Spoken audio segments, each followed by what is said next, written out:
ත්‍රිවිධ රත්නයේ අනුභවයෙන් ජය ශ්‍රී මහා බෝධීන් වහන්සේගේ අනුභවයෙන් මගේ දුවට ඉක්මනින් සනීප වෙන්න දෙයි හාමුදුරුවනේ. මගේ දුවට ඉක්මනින් සනීප වෙන්න දෙයි හාමුදුරුවනේ.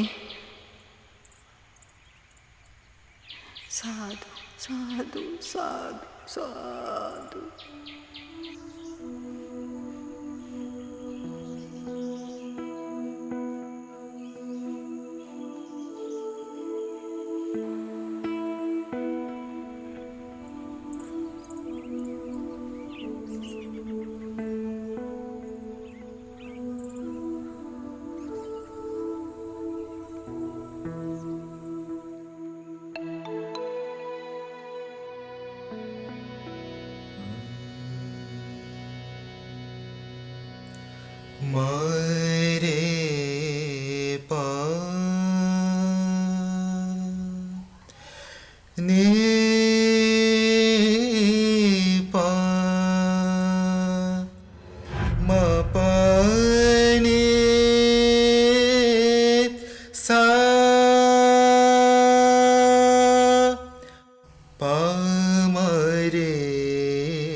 වීව එකතුණු උකුතේ එකක රස උපරිමයි.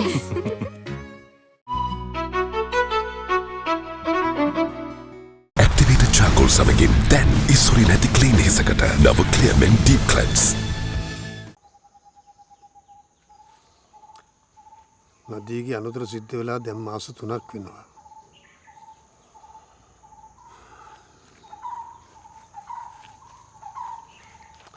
ඒ වුණාට නදී තාමත් ඒ වගේමයි. මේ මාස 3ට සිද්ධ වෙච්ච දේවල් දිහා බැලුවාම මේ ජීවිතේ මොකද්ද කියලා හිතෙනවා. හැබැයි ඉස්සරට වඩා නම් නදීගේ ලොකු වෙනසක් පේනවා.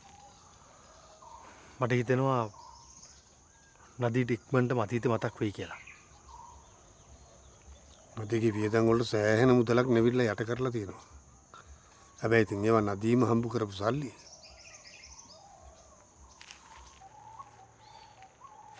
ඇයි නදීගේ ගෙවික්කේ? නදී ඒකේ බැංකුවරු ගස් කියලා ණය මුදලක් අරගෙන නෙවිල්ට දීලා තිබුණා. හැබැයි ඉතින් නදීට ඒ ණය මුදල ගෙවල ඉවර කරගන්න බැරි වුණා. අය අසනීප වෙච්ච නිසා. නෙවිල් ගේ විකුණලා ණය මුදල පියවල දැම්මා. ඒ අතට ආපු සල්ලිත් ඉතින් ඔය නදීටම තමයි වේදම් කරේ. කවදා හරි නදී ගමට ආවම ඉන්දිතුරලා තියෙන ඒගොල්ලන්ගේ පරණ ගේ විතරයි.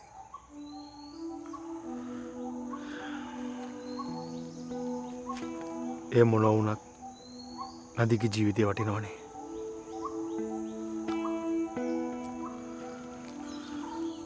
නදී ඔය සල්ලි හම්බ කරන්න මොන තරම්නම් දුකක් වින්දාද? කොයි තරම්නම් නිදි මරුවද? එක රැයකට සංගීත සංදර්ශන 2-3ක සින්දු කියන්න ගියා. ඒ මහන්සි වෙලා ඇවිල්ලා උදේ පාන්දර ගිහිල්ලා අර කුරුණෑගල කලායතන ළමයින්ට ඉගෙනුවා.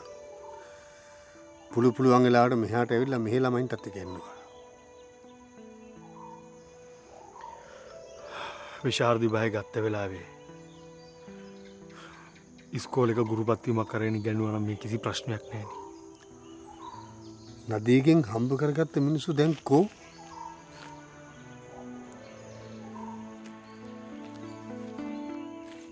ඔය කිසිම කෙනෙක් නදීට ආදරය කරේ නැහැ. දැන් නදීට සනීප වෙලා යනකම් කියලා මහත්තයාගේ මංගල්‍යෙත් කල් දැම්මා. ඒ මංගල්‍යට මොකද වෙන්නේ දැන්? ඒක උදාරි තීරණය කරයි. මගේ දැන් එකම බලාපොරොත්තුව නදීව ඉක්මනට සනීප කරගන්න එක. එන රාජගුරු මහත්තයෝ මං ගිහින් එන්නම්. හෙට උදේම නදී බලන්න යන්න තියෙනවා. හොඳයි. මුත්සරණයි. පරිස්සමෙන් ගිහින්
නංගි මාව අඳුරගත්තා. නදී කතා කරන්න නදී කතා කර.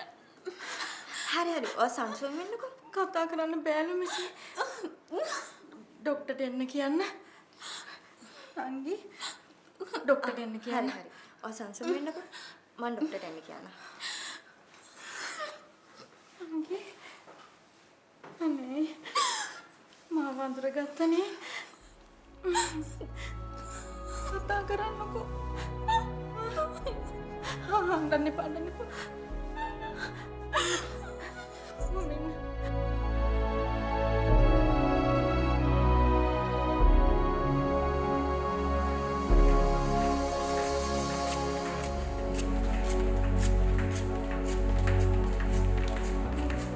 Rexona Aloe Vera Roll-On ස්වාභාවික Aloe Vera සාරය සමග ඔබේ අත්යට දහදිය දුගඳ පාලනය කරයි.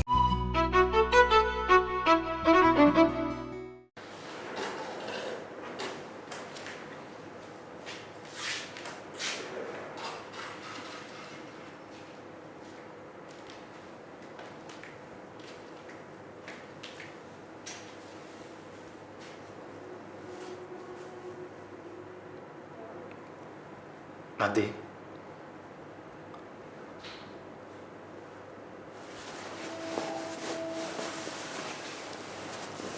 අසත් දැන් වාට කොහොමද? හොඳයි නේද?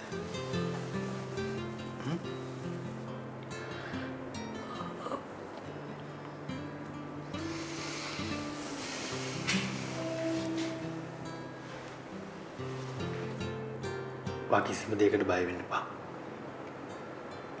ඔයාගේ තිබුණ ලස්සන කටහඬ ඔයාට ආපහු ලැබෙයි. තේරුණා?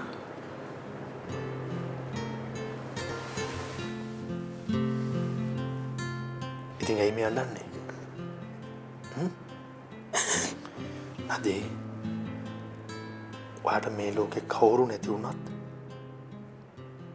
මම ඔයාට ඉන්නවා. මම කවදාවත් ඔයාව තනි කරන්නේ නැහැ.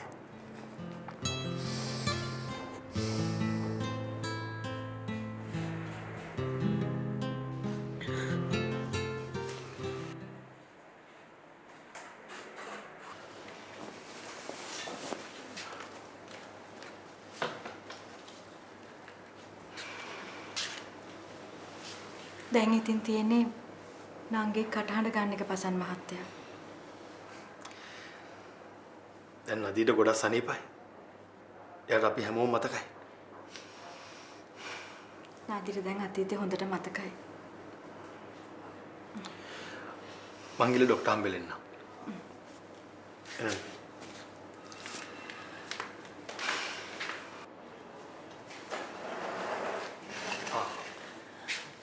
මං ડોක්ටර් හම්බෙන්න ගන්න. හා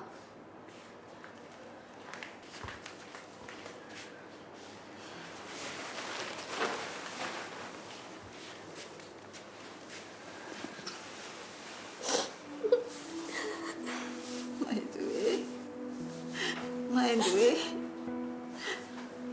මට කතා කරන්න බැරි වුණාට මොකද මට හොඳ වුණානේ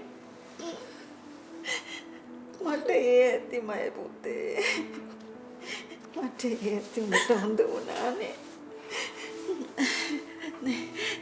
මට හොඳ වුණානේ පසන් නදීගේ මතකය ගන්න ලොකු උදව්වක් වුණා එයාගේ සින්දු එයාට අහන්න දීපේක සම්බන්ධයෙන්. කොහොම වුණත් මේ වගේ කෙනෙකුගේ මතකය ගන්න සෑහෙන කාලයක් යනවා. ඒත් මාස 3ක් වගේ කාලයක් ඇතුළත නදීගේ මතකය ආව කියන්නේ ලොකු දෙයක්. ડોක්ටර් මේ නදීගේ කටහඬ සම්බන්ධයෙන් අපි මොකද කරන්නේ? එයාගේ කටහඬ නැතුව යන්නේ නැත්තේ එයාගේ ජීවිතය බේරගන්න අපි කරපු ඔපරේෂන් එක නිසා කියලා තමයි අපි නිගමනය කරන්නේ. ඒ කිව්වේ ડોක්ටර්? මෙහෙමයි. අපි සුසුම්නාව සම්බන්ධ ඔපරේෂන් එකක් නේ කළේ. මේ ස්නායු සම්බන්ධව. එතන මොකක් හරි ප්‍රශ්නයක් වෙන්නේ නැති. කොහොමද අපි දැන් try කරනවා කටහඬ ගන්න? අනේ ඔව් ડોක්ටර්. කොහොමද නදීගේ කටහඬ අරන් දෙන්න? මිනිස්සු දහස් ගාණක් ආදරය කරන කටහඬක් තමයි නදීට තියෙන්නේ. අපි try කරලා බලමු. බැරි වෙන එකක් නෑ. Thank you very much doctor. Okay.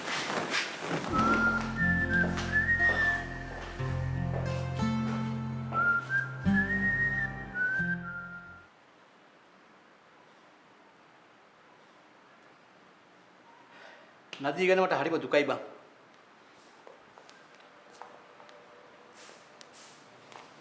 සනීප වුණා.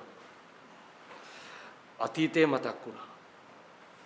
කටහඬ නැතුව වැඩක් නැහැ නිසා. විශේෂයෙන් නදී වගේ කෙනෙකුට. ડોක්ටර්ස්ලා කියනවා කියන්නේ නදීට තව ඔපරේෂන් එකක් කරන්න තියෙනවා. හැබැයි ඒක හරිම අවදානම් සහගතයිලු. නදීගේ ජීවිතේ උනත් නැති වෙන්න තියෙන ඉඩකඩ වැඩිලු. අනේ හින්දා තමයි ඒ ඔපරේෂන් එක නොකර නදීව ගමට අරන් ගිහලා තියෙන්නේ. පිට රටකට අරගෙන ගියොත් හරියයිද සර්? හරි. නදී හම්බ කරපු හැම දෙයක්ම දැන් කො? කවුද යාව පිට රටට අරන් ගිහිල්ලා ඔපරේෂන් කරන්න වියදම් කරන්නේ? හැබැයි සර් පිට රටකට හරි අරගෙන ගිහිල්ලා හොඳ කරගත්තොත් පාඩු නම් වෙන්නේ නැහැ. හරි. එහෙම වියදම් කළා සනීප කරගෙන ආවා කියපන්කෝ. ඊට පස්සේ කවුද යාගෙන් හම්බ කරගන්නේ? එමනම් අපි යාලත් එක්ක ගිවිසුමකට එන්න ඕනේ. සේරම වියදම් ඔපරේෂන් එකට යන මන් දරනවා. හැබැයි සනීප වෙලා ආවම එයා අපිත් එක්ක විතරයි සින්දු කියන්න ඕනේ. හරි?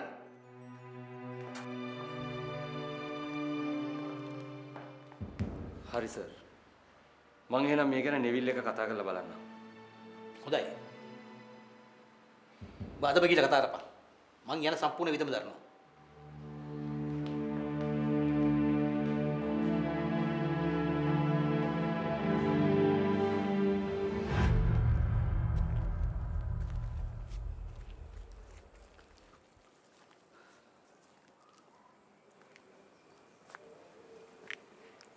අක්කා දැන් මොකද කියන්නේ?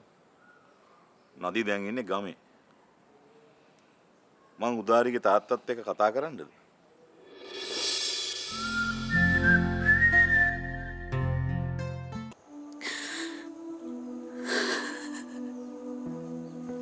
අක්කා ඕන තීරණයක් ගත්තට මං අක්කට බල කරන්නේ. දුව මට කියනවා අද වෙඩින් එක කල් දාන්න ඇත්තම හේතුව මොකද්ද කියලා.